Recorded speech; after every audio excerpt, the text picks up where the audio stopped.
जय श्री कृष्ण। श्री कृष्ण गोविंद हरे मुरारी, हे नाथ नारायण वासुदेवा। कैसे हैं आप सभी श्रद्धालु श्रोतागण। आज हम चर्चा करने जा रहे हैं एक ऐसे पावन पर्व की जिसका इंतजार हर कृष्ण भक्त को पूरे साल रहता है, श्री कृष्ण जन्माष्टमी। क्या आप जानते हैं कि जन्माष्टमी सिर्फ एक त्योहार नहीं बल्कि ये हमारे जीवन में प्रेम, भक्ति, आनंद और धर्म की स्थापना का प्रतीक है। भगवान श्री कृष्ण का जन्म एक विशेष युग में हुआ था।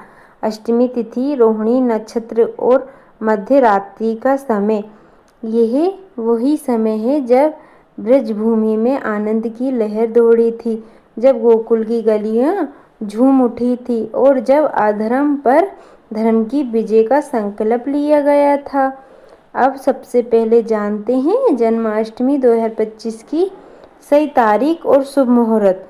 इस साल पंचांग के अनुसार अष्टमी तिथि 15 अगस्त की रात 9:14 से शुरू होगी और 16 अगस्त की रात 10:01 पर समाप्त होगी।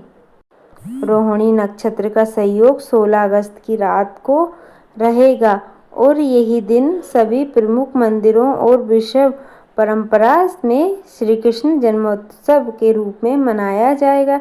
मध्य रात्रि का शुभ समय 16 अगस्त की रात 11:39 पर से लेकर 12:44 तक, यही वह 45 मिनट जब पूरे भक्ति भाव से श्री कृष्ण जन्म उत्सव, आरती, अभिषेक और भोग अर्पित करने का विशेष महत्व है।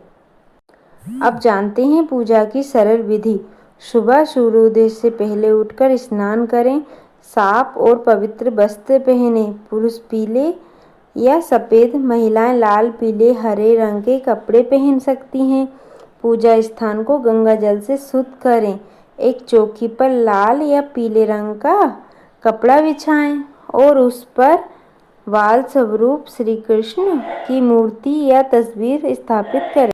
भगवान को स्नान कराएं, पहले गंगा जल से, फिर दूध, दही, घी, शहद, मिश्री के पंचामृत से और अंत में फिर गंगा जल से नए वस्त्र पहनाएं।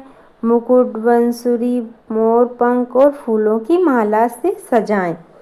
माखन, मिश्री, पंजरी, फल, मिठाई का भोग लगाएं। भोग के समय ये मंत्र बोलें, ओम देवकी सुत गोविंद वासुदेवाय जगतपतये। आपको ये मंत्र बोलना है। इसके बाद श्री कृष्ण जन्मोत्सव की कथा भावपूर्ण अंदाज में। मथुरा में अत्याचारी कंस का राजा था। उसकी बहन देवकी का विवाह वासुदेव जी से हुआ। शादी के बाद आकाशवाणी हुई, कंस तुम्हारी बहन का 8वां पुत्र ही तुम्हारा संहार करेगा। कंस ने उसी क्षण देवकी को मारने की ठान ली, लेकिन वासुदेव जी ने वचन देकर उसे रोका। कंस ने देवकी और वासुदेव को कारागार में बंद कर दिया। एक एक करके उनके 6 पुत्रों को कंस ने मार दिया। 7वां गर्भ बलराम के रूप में रोहिणी के गर्भ में था। 8वां गर्भ वही श्री कृष्ण भाद्रपद मास की अष्टमी को मध्यरात्रि में प्रकट हुए। जन्म होते ही कारागार के द्वार खुल गए, पहरेदार सो गए और वासुदेव जी ने बालक को यमुना पर गोकुल में नंद बाबा के घर पहुंचाया। उधर योगमाया ने जन्म लेकर कंस के हाथ से छूटते ही अपने दिव्य रूप में कहा, हे कंस, तुझे मारने वाला जन्म ले चुका है। अब जानते हैं व्रत का महत्व। जन्माष्टमी के व्रत से मनुष्य को जन्म जन्म तक पापों से मुक्ति मिलती है, परिवार में सुख शांति बनी रहती है, संतान सुख मिलता है और जीवन में प्रेम और आनंद की वृद्धि होती है। जो लोग व्यापार, नौकरी या जीवन में किसी रुकावट से परेशान हैं, उन्हें जन्माष्टमी पर व्रत और पूजन विशेष लाभ देता है। दिन भर का क्रम सुबह से शाम तक स्नान और संकल्प के बाद दिन भर फलाहार या निर्जला व्रत रखें। हर घंटे 1.5 घंटे में हरे कृष्णा हरे कृष्णा हरे कृष्णा का कीर्तन करें। श्रीमद् भागवत या गीता के श्लोक पढ़ें। शाम के बाद मंदिर या घर में झांकी सजाएं, भजन कीर्तन करें, माखन की हांडी की तैयारी करें। 12 बजे के लिए पंचामृत भोग आरती का सामान तैयार रखें।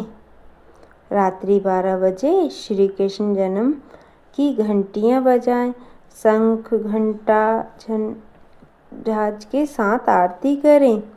सभी परिवारजनों और मित्रजनों का आनंद लें। आपको कुछ विशेष उपाय करना है। जन्माष्टमी पर गरीब बच्चों को माखन मिश्री बांटे, गौशाला में चारा दान करें, भगवान गीता का एक अध्याय पाठ करें। रोहिणी नक्षत्र में श्री कृष्ण के नाम का 108 बार जाप करें।